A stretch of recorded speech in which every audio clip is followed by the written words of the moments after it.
Good evening and welcome to a special edition of The World. Live from New York, I'm Yalda Hakim. We'll spend tonight's program gaining a window into Donald Trump's world from someone who knows it inside out, Tucker Carlson. Over the past decade, the conservative political commentator became one of the most influential figures in the MAGA movement, helping to popularize the America First agenda. But he's since fallen out with the president he once championed, saying Trump broke a fundamental promise when he dragged America into war with Iran, and he believes it'll destroy not only Trump's presidency, but MAGA as well. Do you think this war is the beginning of the end of Donald Trump? Of course it's the end. Of course it's the end. And I said this to him in February. I said what he already knew. Tucker Carlson also offered me his contentious views on the war in Gaza. We debated the influence that Elon Musk seeks over UK politics, and I pressed Carlson on his own presidential ambitions. But we'll begin with Iran. I sat down with Tucker Carlson shortly after the US and Iran signed their Memorandum of Understanding or interim agreement. Have a listen. Well, I'm amazed by the new treaty at Versailles that was signed yesterday. I'm just amazed by it. In fact, when I first saw it, I thought it was fake. There's so much lying going on, as there is in any war, but particularly this one, that I just didn't believe it could be true for a bunch of different reasons. Obviously, it's an admission of failure, of defeat of the United States by Iran, which is the world's 34th largest economy. So it's just a remarkable admission, but it signifies a movement of power from one sphere to another, but it also signifies a profound and I think permanent change in the relationship between the United States and Israel, which is something that I was never that interested in, but the last couple of years, and particularly since this war began in February, has been the focus of my attention because it's been the defining fact of America.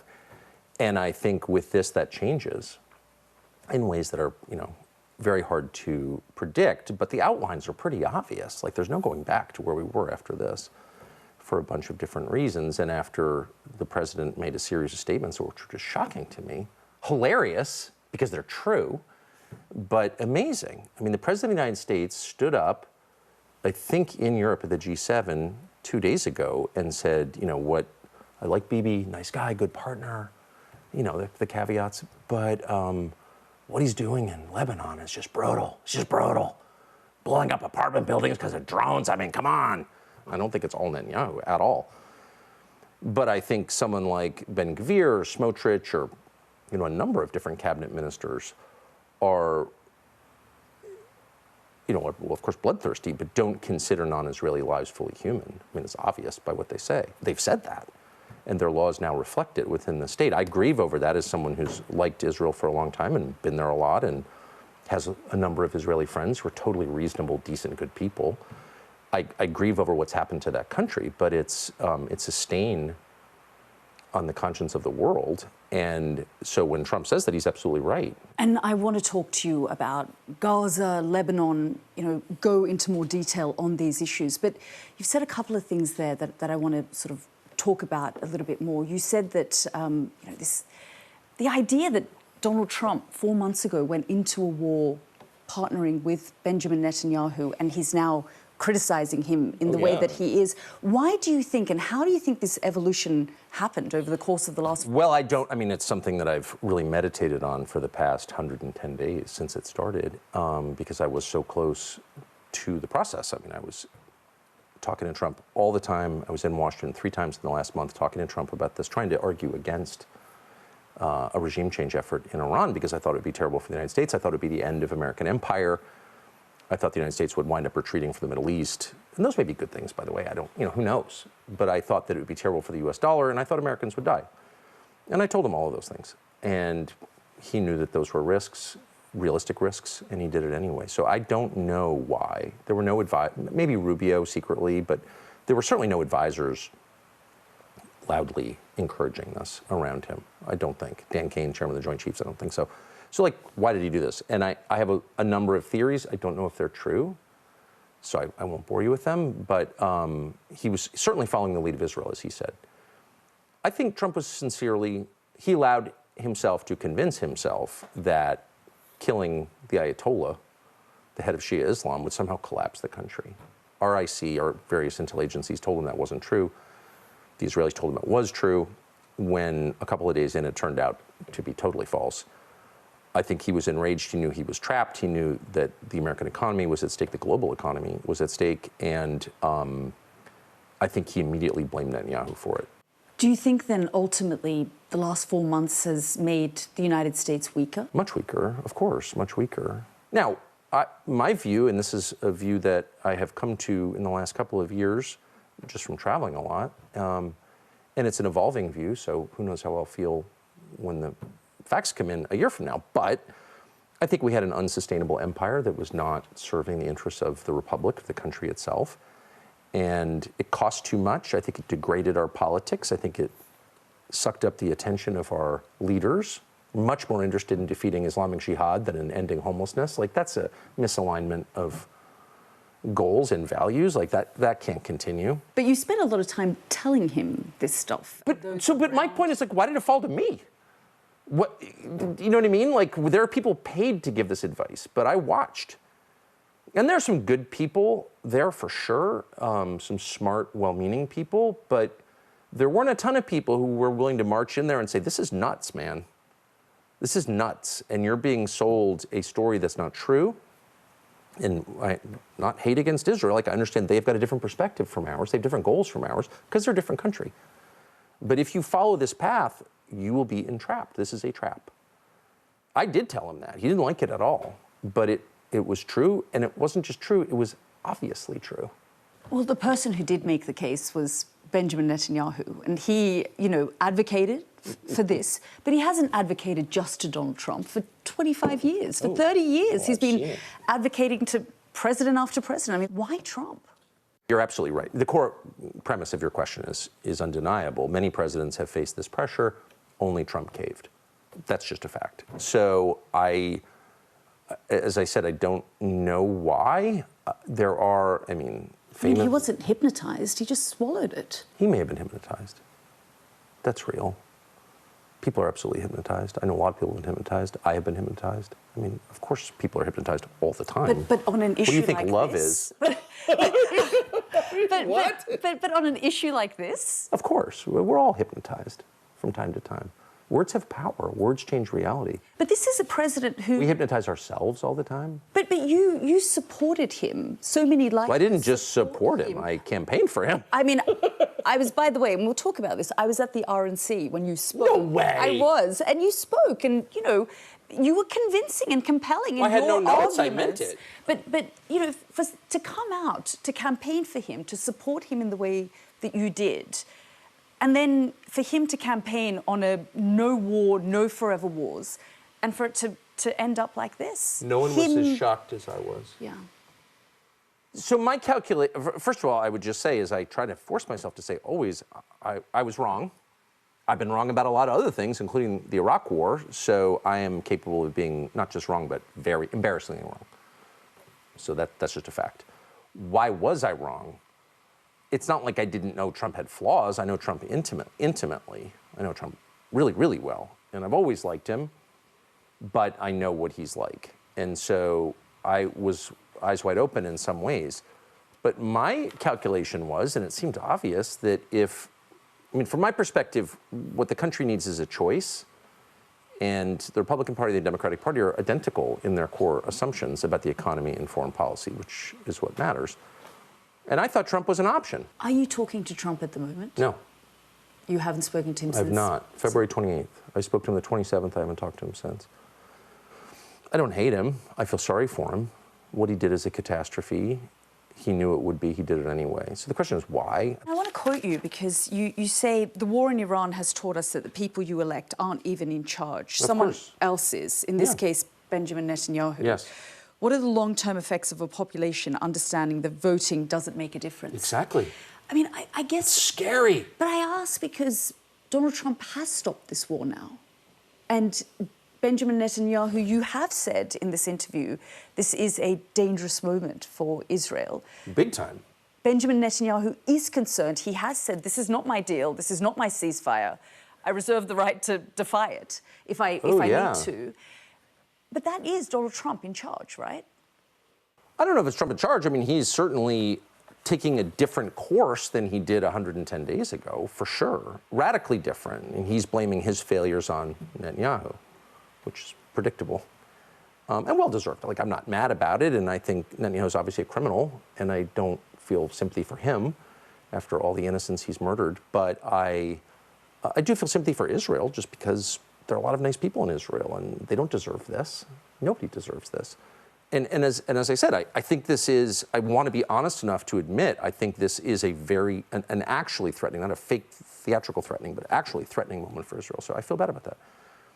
But all I know is what I saw. Trump was not enthusiastic about doing this. He knew the risks. He thought the risks were real. He told me that.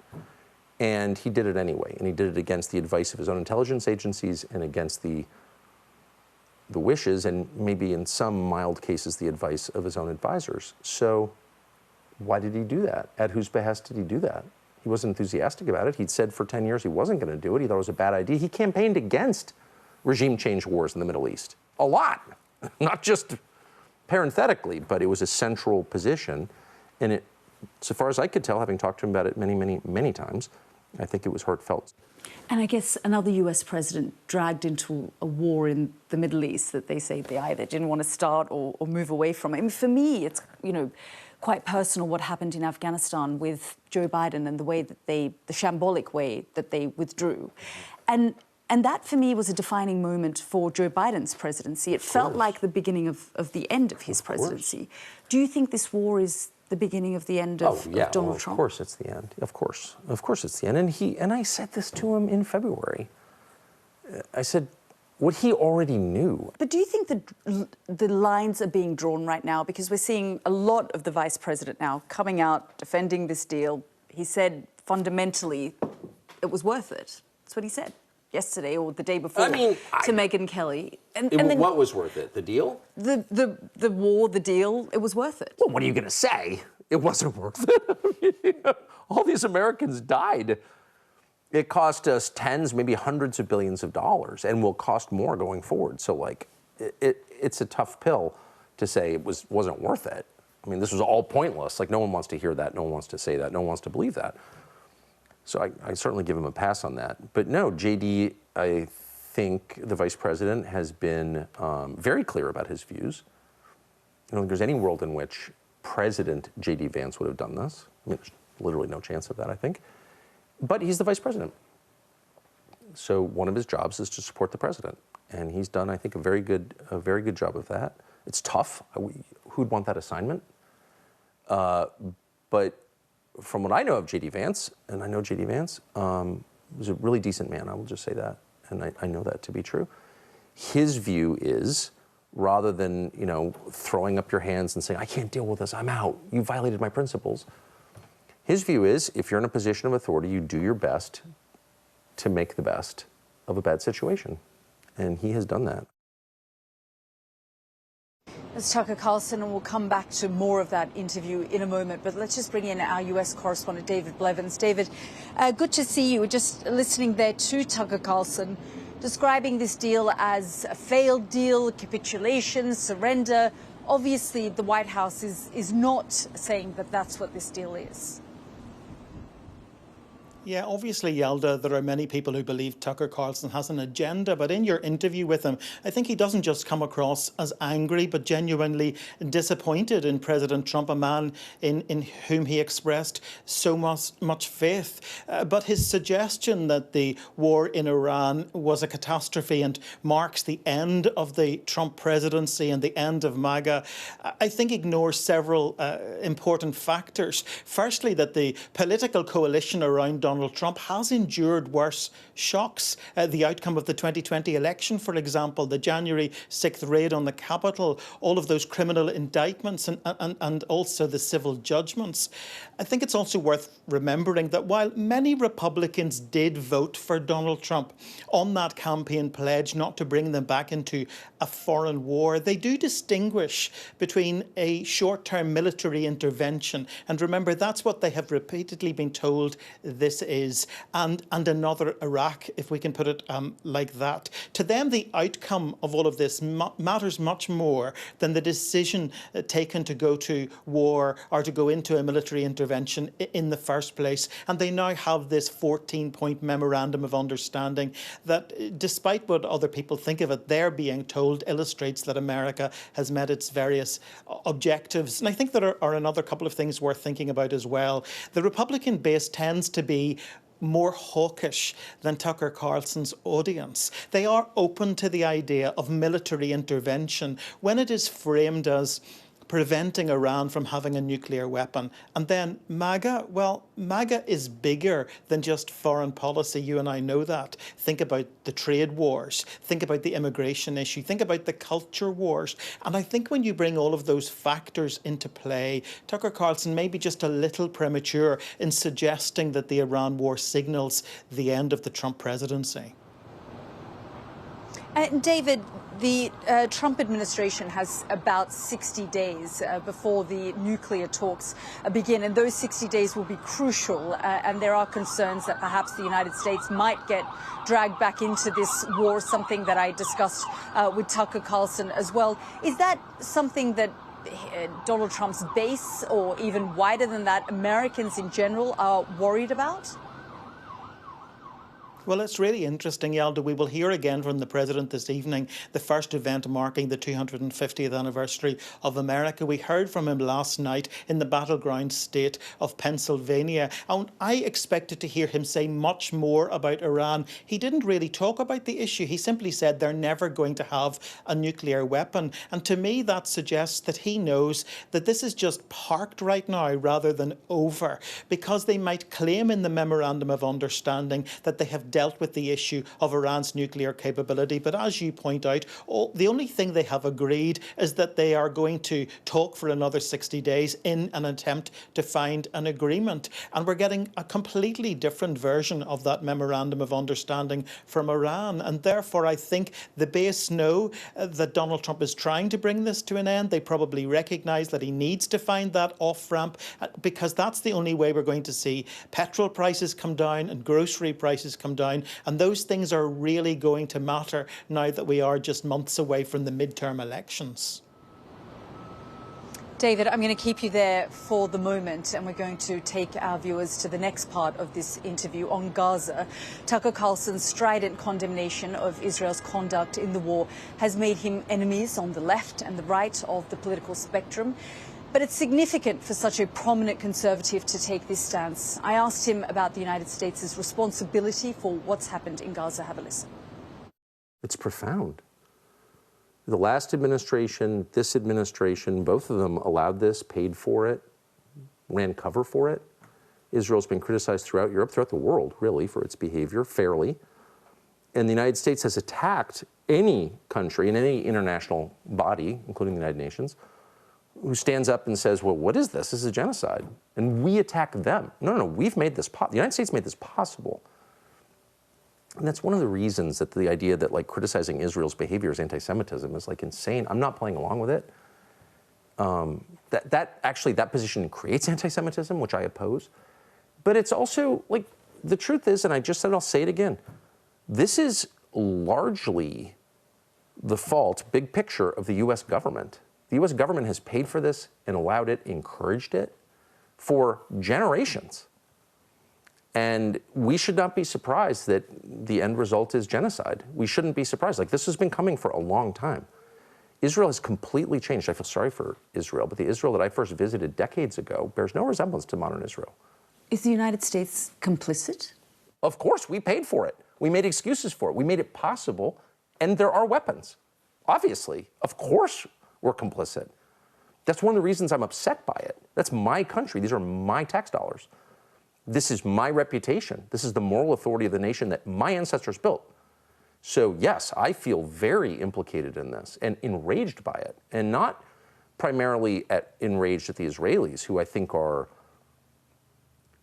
delusional for a bunch of different reasons. I don't think that's an Israeli-specific phenomenon. We felt a little bit of that after 9/11, when people bought the lies about there were many lies about 9/11, but the net result was to convince Americans that they were under siege from global Islam, that there were a billion people trying to kill them. I felt this way myself. And many times I said on television, the problem is Islam, the problem is Muslims. Like, they all want to kill us. They're all crazy. They're all in this lunatic suicide cult created by Muhammad in the 7th century. And I believed that. I was hysterical. I believed that. No, that's not true. Nothing about that is true. But I believed it. So it's a little harder for me to judge Israelis when they're like, every Arab, Christian or Muslim, it doesn't matter. Arabs are by definition committed to the extermination of Jews, and we must kill them before they kill us. Like, they believe that. I think people are capable, I know because I have felt it myself, are capable of believing things like that, but they're deranged. And when you do believe something like that, what you need is a clear thinking adult to correct you, just as your children need it when they go crazy, which they do. And your job as the parents to be like, no, that's actually not real. Settle down. There are universal standards that apply to everybody. Some people are bad, some people are good. That's true of all people, including you. So settle down. I've had this talk with my own children, I'm sure you have too, and we should have that talk with Israel, but we haven't. Because of blackmail and threats and weakness, there are a lot of reasons why Israel has been able to control the United States for decades, but it almost doesn't matter what they are. It's ending. And I hope that we can restore, I hope that the people responsible for the genocide in the US and Israel are punished. They will be, I'm confident of that. After that, I hope that we can have a normal relationship with Israel. You know, an allied relationship with Israel, a happy, normal, healthy relationship with Israel, not a master-slave relationship with Israel. That doesn't work. I mean, this is all very bleak. It's not bleak, it's good. It's good. No, it's good. Look, crimes will be punished in this life or the next, but the one thing we know is that justice exists. It's a physical, it's a natural reality that we have no control over. When you do something, all is revealed in the end, period. And so the people responsible for killing innocents will be punished for that, as they should be. You've spoken about justice and punishment and those who have either been complicit or funded the situation, the war in Gaza. Does that include, seeing Joe Biden punished, Donald Trump punished? Of course. And, punishment, there's no hope. In what way? Well, there'd be no formal punishment for the leaders of anything in the United States because our leaders are exempt from punishment, formally. I mean, you mentioned the Afghan withdrawal. The only person punished for that debacle was Stu Scheller, who was a Marine colonel who complained about it, and they put him in jail for complaining about it. But the people who planned it and executed it and resulted in the deaths of a dozen Americans and God knows how many Afghans, they were rewarded for it. So, our system is broken in the most basic sense. People who tell the truth are punished. People who lie and kill are rewarded. I wonder, Tucker, where this leaves the future of the MAGA movement. The future of the MAGA, well, that's over. There's no future of the MAGA movement, obviously, we're done. This war caused the end? Yeah, it doesn't, what is the MAGA movement? Trump has defined it as whatever he wants. Well, that's not a movement. That's a tick, that's a preference. It's like, what do I feel like having for breakfast this morning? Well, today it's, the pancake movement. It'll be Eggs Benedict movement tomorrow. It's not a movement, it's just it's a desire. But you believed in it. Well, I never understood what it was. No, I never believed in MAGA. I believe in making America great again. I certainly believe in its literal definition, but its operational definition was never clear. What I believe in is putting your country first. If you're leading your country, of course, its concerns are at the top of your list of concerns, in the same way that your children's concerns are more important, your children's needs are more important to you as a parent than your neighbor's kids' needs and concerns. You're the parent. That's nature. Again, that's just natural. There's nothing crazy or fascistic about that. In fact, any other form of government is crazy and fascistic. Every other form of government is tyranny. That's the only legitimate form of government where the leaders put, not to the exclusion of everyone else's concerns, you don't have to hate your neighbor's kids to love your own. You can love all kids. But if it comes down to it, you put your kids first because you're their parent. And that same worldview has to be the way the U.S. government operates in order to be legitimate. And that's what America First means. And so I will never stop believing that. I think every other American believes that too. The phrase America First scares people because it's like Nazi or something, but in real life, there's no other way to run a government. And I still believe that. And this war was the most obvious betrayal of that. We didn't go to war to protect our own interests. We went to war to serve Israel's interests. They've said that out loud. So this is not a conspiracy theory. That's contemptible. That's wrong. Let's go back to our David Levitz, who joins me live from Washington. And David, we were hearing there from Tucker Carlson talking about the responsibility of the US president when it came to the war in Iran. And then, of course, the responsibility that the United States needs to take in its role in Gaza. I asked him there whether the United States is complicit, and he said yes. I wonder how the White House would react to that. I think the administration would argue that Israel acts alone, and they would point to recent spats, Yalda, between President Trump and Prime Minister Netanyahu. Not very long ago, Trump described Netanyahu as effing crazy, for example, for continuing to bomb southern Lebanon while he was trying to negotiate a deal with Iran. And just last week, we had Vice President Vance in the briefing room at the White House very publicly rebuking the Israeli cabinet. That's unheard of from a US administration, Republican or Democrat. He effectively said to them, you shouldn't criticize Trump's deal with Iran because we're the only ally you have in the world right now. I think they would also argue that support from the US for an ally, whether that is in military aid or intelligence sharing or diplomatic cover, whatever it happens to be, does not amount to an endorsement of every action by that ally. And then I think also they would argue that despite the fact that there are many people around the world who would believe that Israel's occupation of Gaza has gone way beyond international war crimes or disproportionate use of force, it has not been adjudicated a genocide by an international court. And then I think it's worth also adding the strategic argument that the administration makes, that they only got involved in this because they wanted to bring the war in Gaza to an end and to see the Israeli hostages come home. And to a very large extent, President Trump did achieve that. David, thank you so much for joining us. Now let's go to Jason Zengele, a political reporter at the New Yorker who's written about Tucker Carlson. Thank you, Jason, for joining us here on the program. I spent over an hour talking with Tucker Carlson, and, I could see even within the interview his evolution ideologically. This is something you've documented, you've tracked over many years, you've written a book about it. Just talk me through that, how he sort of went from this preppy conservative, Bush-Reagan conservative, to what he became in terms of being so vocal within the MAGA movement and now a massive critic of the president. Well, he started out on the neoconservative right when he wrote for a magazine called The Weekly Standard. And as he said in your interview, he was a supporter of the Iraq War. But when the Iraq War went bad, he was really one of the first prominent conservative supporters of the war to disavow his support. It was about 9 months in, and he said it was a terrible mistake, and he regretted supporting it, and he had private doubts that he'd pushed aside, and it was a huge regret that he had. But in addition to announcing his support or his lack of support for the war, he actually really started to reevaluate kind of his own views, and it led him down this road that we've seen for probably the past 20 years or so, where he became a critic of interventionist foreign policy, he became a critic of free trade deals, he became a critic of more immigration. He really started to follow the views of Pat Buchanan. And that eventually led him to being open to someone like Donald Trump. And when Donald Trump came into office the first time, Tucker was then at Fox News, and he was supportive of Trump's policies. He wasn't necessarily supportive of Trump the person, and he actually kind of kept a little bit of distance from Trump personally. But he was very supportive of Trump's policies, and when he thought Trump was kind of wavering on policies that Tucker himself believed in, he would be willing to criticize Trump, including when Trump attacked Iran during his first term with some missile strikes. Tucker was very critical of that. The thing that's different this time is when Trump ran for president the second time, Tucker threw in with him entirely. Like he mentioned in your interview, he campaigned for him. He spoke at the RNC.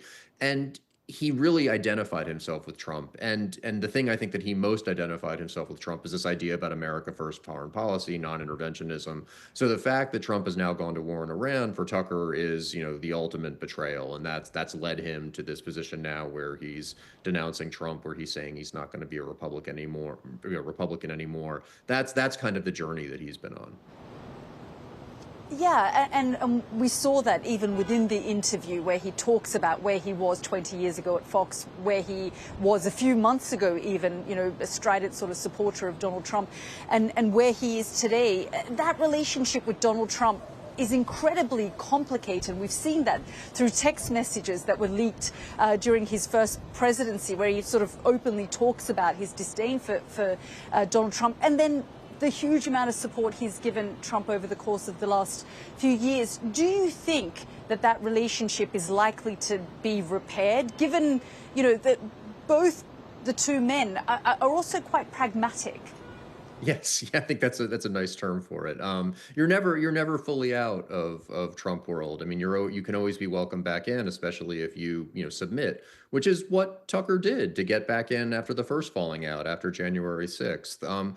Tucker says that he's disappointed in Trump and he's sad that this has happened. But he's always been very clear-eyed about Trump, and he knew what he was getting himself into this time. He made, I think, a cynical bargain to attach himself to Trump because he needed to attach himself to Trump because he had lost his job at Fox and he wanted to stay in the public eye. And so therefore he needed to be with Trump to stay relevant. And at the same time he did that, he did achieve a lot of influence in the Trump administration. And I think he thought that he would be able to talk Trump out of this war in Iran. He had certainly been able to wield his influence in lots of other ways in the administration. I think he assumed that he would be able to do so this time. And then when he didn't, he had to obviously break things off. I thought the most interesting part of your interview, actually, or at least the parts that I saw, was what he said about J.D. Vance and the idea that President Vance would not have done this. And I think that's been one of the big questions about where Tucker Carlson goes from here. J.D. Vance is, obviously going to be running for president in 2028. Is he? Once upon a time, it seemed like certainly Tucker would support J.D. Vance, as would Donald Trump. It'll be really interesting to see if Tucker finds his way back in, maybe through Vance, because he seems to be absolving Vance of this decision to go to war in Iran and not hanging it on him. And I think that's fairly significant. Yeah. Yeah, very much so. I mean, when I sort of put it to him that J.D. Vance had become almost like the face of this deal, he said, I'll give him a pass on some of those things because obviously he's got to. He's the vice president. His whole job is to support the president. I put his own political ambitions, or whether there are any, to him, whether we're likely to ever see a President Tucker or a running mate with J.D. Vance. Do you think, that those ambitions are there? Because everything I've read and seen, many people who say they know Tucker Carlson very well say he doesn't have those ambitions. He himself said to me, I'm not the kind of person who hides how I feel. If that's what I want to do, I'd come out and say it. But do you think that it's beneath the surface? He has his own political ambitions. I don't think he has, personal political ambitions. I don't think he's someone who has wanted to run for president since he was a kid or has a burning desire to be president or vice president or anything like that. I do think he has a very, he has a political project that he wants to see accomplished. And I think if he decides that the only way it can be accomplished would be to run for office himself, either as, at the top of the ticket or maybe as a vice president, I think he would go ahead and do that. I think that he is very interested in achieving certain political outcomes. And, for a long time now, for the past 10 years or so, he's been able to use Trump as a vehicle, or for a while, J.D. Vance as a vehicle. If he comes to the conclusion that he himself needs to get into the arena to achieve these things, I think he would do it. But I think his friends who say he doesn't have sort of this personal desire, I think that's true. I don't think this is something he wants to do just for the sake of doing it. But I do think that he is sincere in his political beliefs and what he wants America to be. And I think that he will do what he has to do to see if he can accomplish those. Jason Zengale, thank you very much for joining us here on the program. Thanks for having me. Well, let's get the thoughts now of Aaron David Miller. He's a former U.S. State Department Middle East negotiator, now senior fellow at the Carnegie Endowment for International Peace. Thank you so much, Aaron, for joining us again on the program. As you know and are aware, I've done this extensive, wide-ranging interview with Tucker Carlson. He's spoken about a range of issues, from the war in Iran, the war in Gaza, his views on what's happening in the Middle East, obviously Donald Trump, the future of MAGA. But if I can take you back to some of the things that he was saying about Gaza, for example, the majority of Democrats and Republicans wouldn't agree with how Tucker Carlson has categorized the war. But are you surprised when you hear someone like Tucker Carlson, someone who's so close to Donald Trump, the MAGA movement, the Republican Party, come out and say the sorts of things he is now saying about Gaza? You know, thanks so much. I'm sorry I didn't get to listen to the interview. I'm sure it was extremely revealing. Look, I can't analyze. You know, I'm not a Tucker Carlson expert. I think the issue here, to me, putting aside Tucker Carlson's influence, is what is the state of the U.S.-Israeli relationship? And has Tucker Carlson's views on this relationship fundamentally moved the ball to a point where the tough and unprecedented rhetoric that both Donald Trump has used and J.D. Vance has now joined in, it's extraordinary. No American president or vice president has ever said publicly what Donald Trump has said about Benjamin Netanyahu, let alone leaked the profanity-laced toings and froings of cell phone conversations with the prime minister, where he's questioned the prime minister's judgment and mocked him. The question is, as the question always is, in the real world, that is the world of policy, has anything happened or occurred that would fundamentally move Donald Trump from tough words and rhetoric to the actual imposition of costs and consequences on Israel? And that, by the way, goes for the Democrats as well. That party is now deeply divided. You have a minority of progressives that want to impose severe sanctions and costs and consequences on the Netanyahu government. You have other more mainstream Democrats, the three Chris's, Dan Holland, Murphy, and Coons, who talk about conditioning military assistance. And you have most Democrats who were not elected to debate U.S.-Israeli relationship policy in Washington, who by and large, I think, are still quite supportive of the idea of Israel, the security of Israel, the people of Israel, obviously not so much Donald Trump. So that to me, that's the relevant issue, the question that you should be asking. Is Carlson's rhetoric and the sort of moving of the MAGA base away from Israel, is it going to have an impact on policy? And let me be very clear what I mean. Is the president of the United States going to condition, restrict, or end U.S. military assistance to Israel? Is the president of the United States going to withdraw the United States from the intimate security and intelligence sharing with the Israelis? Is the president of the United States going to abandon Israel international fora, introduce their own Security Council resolutions at the UN, or vote for someone else's? I mean, those are the core questions that will determine whether or not what we're watching, your interview with Tucker Carlson and many of the other interviews he's already given, and others as well, would have an impact. That to me is the central question. And I'm not sure the answer is. I've just got. That's where I've just got a couple of minutes, and that's what I wanted to. I've just got a couple of minutes, but I just wanted to ask you, in terms of public opinion in the United States shifting, the sorts of things the vice president is saying and the president, which we've not ever heard before from American leaders and politicians, make.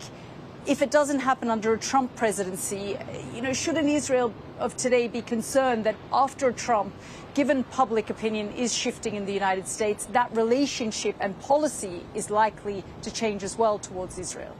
100%. Without a new Israeli prime minister, and Israel's a right of center country, without a new American president, I think this relationship is going to continue to be under severe stress, because the three foundational supports are under stress. The value affinity, that we share common values with the Israelis, high coincidence of interest, we depart on significant issues, particularly the Palestinian issue, and then finally, the erosion of a strong, sustainable, bipartisan support for Israel. Donald Trump and Benjamin Netanyahu single-handedly have undermined the notion of bipartisanship, which was taken for granted. Israeli behavior, Israeli policies, and Donald Trump's trying to turn the Republican Party into the go-to party, the only party that really supports Israel. That's what Trump believes. That's been incredibly destructive. You get a new Israeli prime minister and a new American president committed to something quite different. And I suspect that much, not all, Israel's a center-right country and moving rightward. Much of the tension, the toxicity, may actually... Aaron, we're going to have to leave it there, but thank you so much for joining us here on the program. And thanks for having me. The UK has been another country frequently in Tucker Carlson's sights for criticism, but it appears he could be changing his tune. Before we go on to that, I put another key question to him. Will we ever see a President Tucker? Have a listen. That's literally the last thing I think I would want to do, that I'm suited for. I just don't think I'm a natural politician. Donald Trump wasn't. Yeah, you know, Trump had a couple of qualities I don't know that I have. I mean, there's a lot of qualities I don't think I have, but one in particular, man, that guy's tough. He's really tough in a true, I mean, he's weak on the other hand. Obviously, he got pushed into a ridiculous war. But on another level, he's really a tough man. Whatever you think about what happened at Butler, he really was shot in the ear. The man behind him was killed by the bullet, so that actually happened. You get shot, and you stand up and do that. Can't be rehearsed. I know there's a lot of theories about it. It's all a setup. Come on now. I mean, I talked to him that night. I called him that night that he was shot, and he was fine. I mean, he's tough, and you have to be tough. They go after your family. They've already gone after my family in a very big way, and I find it so upsetting I can barely focus. I love my family. They didn't sign up for this, you know? So the idea that you could take that level, that your children could be targeted, and his have been targeted with like potential prison sentences on fake charges, and then keep going? I mean, I don't know, man. But it's not a hard no. Well, it's a hard no as of now. Yeah, I mean, I don't have any desire. I don't know that I would be willing to trade the safety and happiness of my family for that. Can we take a moment to talk about Elon Musk? Yeah. Because there are many in Britain who are concerned that he is trying to undermine Britain's democracy, that he's... Britain's what? Democracy. You guys don't have democracy. What are you talking about? We do. We do have a democracy, and we can talk about all of those issues. George Galloway would be the prime minister if you had a democracy. We can talk about all the issues that you're concerned about, including free speech. I just love George Galloway. I just want to say that. I'm sure he'll be very happy to hear that. I love George. He knows. I've told him many times. He's living in exile. He can't even go back to the UK where he's from. But there are concerns that Elon Musk is amplifying falsehoods. This is what kind of falsehoods? Well, I mean, you know, I can. Well, everyone in the media is amplifying falsehoods. Like, what? Yeah, but he's the richest man in human history and incredibly powerful, and 200 million followers on a platform that he owns, and he says things like civil war is inevitable in Britain. It's just not. I don't want civil war in Britain or anywhere else. But it's just not going to happen. Well, we'll see. I mean, you know, I've spent the bulk of my adult life covering civil wars in Iraq and Yemen, Afghanistan, Syria. They're awful. It's just not what's happening in Britain right now. Then I mean, I just want to be clear. I don't know where Elon said that or what his views on that are. But I definitely am opposed to civil war because I've seen them also, and they're generational too. They don't just like stop. Their effects are felt for generations. So yeah, no, I'm totally opposed to civil war. I don't want that, which is one of the main reason why I think we need to rebalance the system to give people a little bit more power, a little bit more control over their lives. That's it. And the problem with Britain, and we were talking about this before we went on the air, I often beat up on Britain. I'm half English, so I feel like I have a right to do that. I have family there, so I'm like entitled to criticize Britain. But honestly, the criticisms that I level against Britain are probably even truer in the United States. It's just Britain is smaller, less than a third the size, so it's like a dollhouse version of the United States, and you can sort of see all of your problems reflected in Britain. So I'm sorry if I'm too mean to Britain, but I don't think you have a democracy, because like, here's the measure. The big things the government is doing, does the majority want them? And the answer is no. The idea that, you know, illegal immigrants are overrunning the country, it's just not true. We're arguing past each other. You're making an argument that's not related to what I'm saying. You're saying, are people wanting this or not? I'm saying they never wanted it. There's no evidence that the people who were born in Britain did not want this level of demographic change. There's no evidence that they did, and there's a massive amount of evidence that they never did want it. And let's get off Britain because you're from there. And I'll talk about my country because it's identical. No, but what I wanted to get So that's not democracy. If you keep getting something you didn't want, you're not in control. But democracy is then having some time with a government that you didn't want the policies of, and then you wait, and then you vote again for the next. This is generational. This is generational. It's been going on since the end of the Second World War, where on the big questions, the population gets the opposite of what it wants, no matter who it votes for. And the Iran war is the example. It's the perfect example.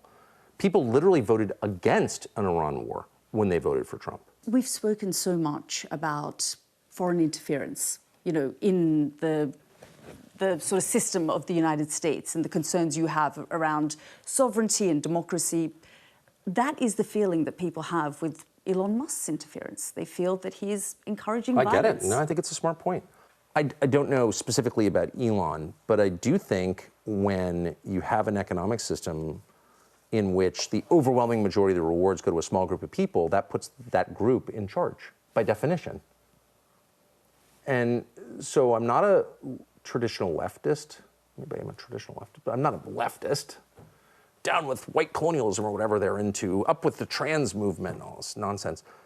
But I agree with the traditional left on this one point. If you have this concentration of wealth in this few hands, it's very hard for anyone else to have any power at all. So you can't, by definition, have democracy. I do think that that's true. And I would say the idea that Elon is the threat, when Elon owns one social media platform. Incredibly powerful guy. I guess he's providing an alternative. He's like Trump in that sense. He's providing an alternative. So there's him, and you can say, well, I agree or disagree, or he's done something that's reckless, or I think is bad. Got it. But compared to what? Every other media organization in the United States is saying one thing. They're for neoconservative foreign policy and neoliberal economic policy. And then there's Elon, who's like, well, he's got his views, but then he opens it up to other people's views. And some of those people are for neoconservative foreign policy and neoliberal economic policy, and some of them aren't.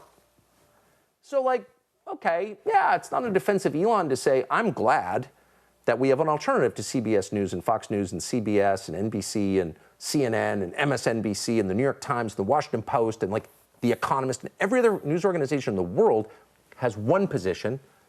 And Elon has a kind of buffet style setup where you can kind of pick and choose what you want.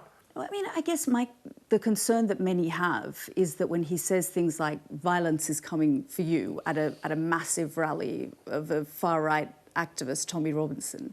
And Tommy Robinson's not far right. Well, I mean, Tommy Robinson? Tommy Robinson's a total fraud, like an utter fraud. But at one of those rallies, Robinson. I mean, Elon Musk did say, It's not even his name. The whole thing is fake, dude. No, I don't care about Tommy Robinson, who's literally whatever, the Nick Fuentes of Britain. It's fake, it's made up. What I care about are ordinary Britons of all colors who see their country becoming something that they didn't sign up for, that they don't want, and they have no way to change the outcome. Well, I spoke to Rory Stewart, the former Conservative MP who is co-host of the Rest is Politics podcast. I asked his take on the way Elon Musk has intervened in British politics. It's amazing because what you have is Elon Musk appearing on huge screens in Trafalgar Square, backing Tommy Robinson, who's a convicted criminal. You have Elon Musk putting the whole social media engine of X behind a man called Rupert Lowe. And what we're seeing there is the wealthiest man in the world with an extraordinary social media platform, deliberately promoting elements of the far right. But it's not just true in Britain. This is a much wider phenomenon. It's also true of backing, for example, the Alternative for Deutschland in Germany, and generally leaning in behind groups who drift around ideas that Elon Musk and Tucker Carlson and the far right share about immigration. What was extraordinary, we had quite an exchange about this, and there was one moment where he concedes that perhaps he himself, he went too far, and he apologizes to Britain, but at the same time, when we talk about, Elon Musk saying things like civil war is inevitable in Britain, he sort of says, well, I don't want to see civil war in Britain, but concedes that perhaps some of these statements have gone too far. What do you think all of this is about? Well, fundamentally, these kinds of characters are dishonest. Tucker Carlson's very good at being homely, and sometimes, obviously, in the interview, he'll concede that he's got things wrong. But you'll notice that he's got a base, and he's got backers, and there's people he's not going to turn about. So he's not really prepared to come out firmly against Elon Musk. Again, around this issue of civil war, I presume Tucker Carlson knows that this is absurd. That actually, as he acknowledges in the interview with you, if there's any country that's close to a civil war of this sort, the kind of he's talking about, it's probably the United States. In fact, it's kind of weird projection. Almost everything that he and Elon Musk say about Britain are really statements about the United States. They don't really map onto Britain very well at all. But he can't quite concede that. And why can't he quite concede that? Because, and I found this when I was a politician in the Conservative Party, people on the right can't ever quite bear, if you're on the far right, to be honest, because it might be conceding a little bit too much to the center ground, and it might not pump up your core supporters in the way that you want, even if it involves saying ludicrous things like Britain's on the verge of civil war. Yeah, I talked to him about that projection. I said to him, are you projecting your own anxieties about your own country and your own society onto Britain? We went through some of those, census facts and stats, things like life expectancy, for example, things like immigration, crime rates, infant mortality rates. It was an interesting moment, Rory, because, on the one hand, you're saying, they can't quite concede that they're wrong because they want to continue to pump their base. But on the other hand, he did sort of concede that, on many levels, Britain is doing much better than most American cities. So perhaps we are, almost projecting the anxieties of our own country onto you. Well, look, Tucker Carlson's a complicated, interesting guy. And, he will occasionally say things which are true. He'll occasionally say things which are brave, and different factions, including people from progressive left, can get excited by Tucker Carlson from time to time when he's on their side. But the fundamental thing remains. What you've pointed to is the statistics show immigration is coming down in Britain.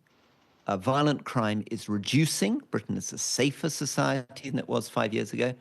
And yet, Tucker and Elon Musk and others are trying to portray Britain as though it's a kind of mad, London in particular, kind of mad land occupied by jihadis wielding knives, and it really gets through. I mean, I get a number of Americans saying, are you safe? Are you sure you're okay in Britain? And when something's that off beam, so far from reality, there's something psychological going on. And part of it is projection. But the other thing, which is even more disturbing, is it's sometimes wish fulfillment. You get the idea that Elon Musk is saying there's a civil war in Britain because he wants there to be a civil war. And in fact, in that famous appearance in Trafalgar Square, he's saying, fight, fight, fight. When you say that, sometimes the left get excited about some of the things that Tucker Carlson says, is because perhaps the right and the left are aligned when it comes to things like the war in Iran, for example, the war in Gaza and what's happening there as well. And we see both sides of the spectrum agreeing, even though they come from those sort of extreme positions, they agree on some of these fundamental issues when it comes to the war in Iran, for example. Do you think that's an overall shift with the MAGA movement and the right, or do you think this is just the views of one individual who has an incredibly powerful platform and base? I think Tucker Carlson and some of the right are shifting, and definitely they're very disappointed that a Donald Trump who they thought was going to keep them out of war has taken them into yet another disastrous failure in the Middle East. I mean, it's sort of bewildering for them. But still, a very, very large number of Republicans and MAGA voters continue to support Trump and continue to support him in his interventions in Iran. In the background, though, there is a massive shift happening in American politics in relation to particularly Israel. You can see this in the new type of Democratic candidates emerging. You can see that the cross-party consensus in the United States around Israel, of support for Israel, is beginning to crumble. People are more reluctant to take funding from groups linked to Israel. So there is something very interesting happening both on the progressive left and, as you say, on the right, represented by people like Tucker Carlson. But they're about quite different things, I think. When the Republican right is usually criticizing Iran, it's criticizing it on the grounds that they think it's a poor strategy that isn't winning. They don't have much sympathy, I don't think, for Iran. The left may be more inclined to look at the issues of humanitarian suffering, the killing that's going on, the school children, for example, that were killed on the second day of the intervention. That's Rory Stewart, the host of the Rest is Politics podcast, giving me his views on Tucker Carlson, Elon Musk, and what they have been saying about Britain and Britain's democracy. Extraordinary admission there from Tucker Carlson about his attitudes towards Britain, saying that he admits that he has been mean when it has come to Britain. You can watch more of my interview on Sky platforms and on our YouTube channel. Sky's YouTube channel will be platforming more of that Tucker Carlson interview. But from me and the team here in New York, the world returns tomorrow night from 9 p.m. The wrap is next, and I will be back tomorrow night. For now, good night.